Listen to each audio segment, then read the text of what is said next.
Ang malalang problema ng daigdig sa mga basurang plastik, pinagdurusahan din ng iba pang mga nilalang.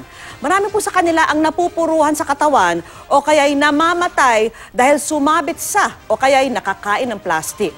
Nakatutok si Mark Salazar. Imbis na pagkain, nasa 40 kilong basura ang nakita sa labi ng Cuvier's beaked whale sa Mabini, Compostela Valley. Kabilang dyan ang ilang sako at plastic bag na nasa loob mismo ng tiyan nito. Biyernes pa noong mapadpad sa dalampasigan ng naturang balyena, pero kahapon lang ito isinailalim sa necropsy ng mga tauhan ng Bureau of Fisheries and Aquatic Resources. Sa Sariaya, Quezon, isang green sea turtle o pawika naman ang natagpuan patay.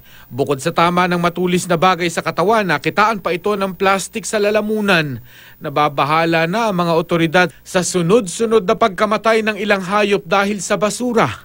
Kamakailan lang din ay may patay na babaeng pygmy sperm whale na nakita sa Davao City. Sa necropsy, na-discovering may nakain itong kondom, balat ng junk food at iba pang plastik. Hindi maikakailang malaki talaga ang problema natin sa basura.